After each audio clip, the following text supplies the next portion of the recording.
David, I know that the audience and everyone here is tired of Jimmy Butler stuff. Do you have anything interesting that you believe is not being said at this trough of Pat Riley's way is being undermined from the inside in a way? And one of the reasons this show is reacting this way is because we've never seen it before. I just hope Pat Riley stands his ground, actually. I hope that he tells the other teams, whether it's Phoenix, it doesn't matter who, that this is the package he wants, and he won't take anything less.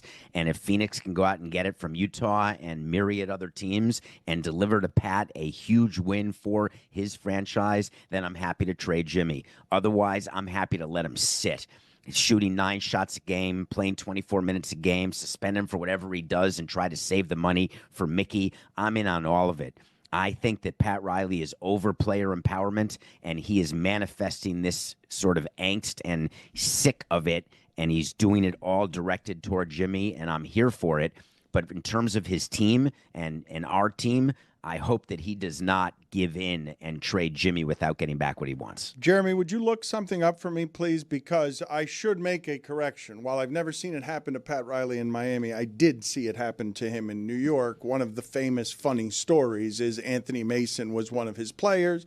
Anthony Mason, Jay Fiedler's brother, at Le Batard Show. Put that on the poll. Did you know that Anthony Mason and Jay Fiedler were brothers at Le Batard Show? He was having all sorts of problems with Anthony Mason. He suspends Anthony Mason, or there was a fight or something, and Anthony Mason was seen at a time that people thought he should be taking basketball very seriously in the audience of the Ricky Lake Show. And this was a very big controversy in New York that Pat Riley couldn't get control of Anthony Mason. Look up the details for me on that, because Anthony Mason had a number of different conflicts. It's what he's doing, David. What you said he's doing appears to be what he is doing.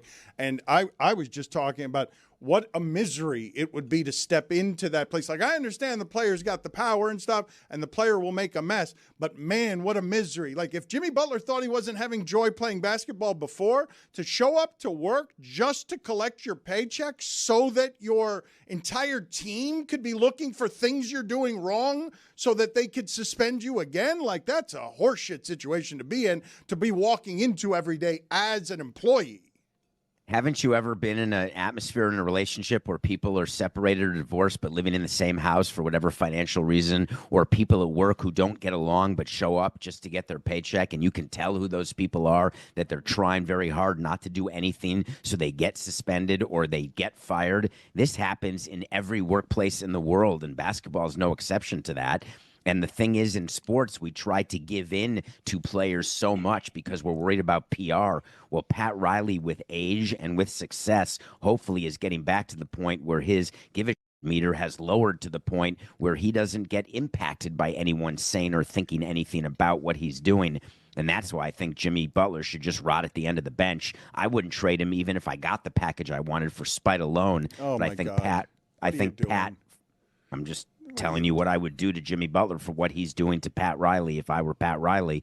But I think Pat understands that if he can get the exact right package, he'll take it. David, in your time with the Marlins, I wonder if you ever had a player who presented to you a Butler-type situation. So the minute we left, Greg, Christian Yelich did it to Derek Jeter, and Derek Jeter sent Christian Yelich to the Brewers in what became one of the worst trades the franchise has done, except for the ones I did. And that was a major thing when the player doesn't want to be there. And Derek Jeter actually went public saying, I don't want players around who don't want to be here. Stanton many times said to me that he wanted to be traded. He wasn't happy with the direction of the franchise. And we had just said to him, we're not trading you. As a matter of fact, we're going to offer you so much money that we're going to make you stay here forever.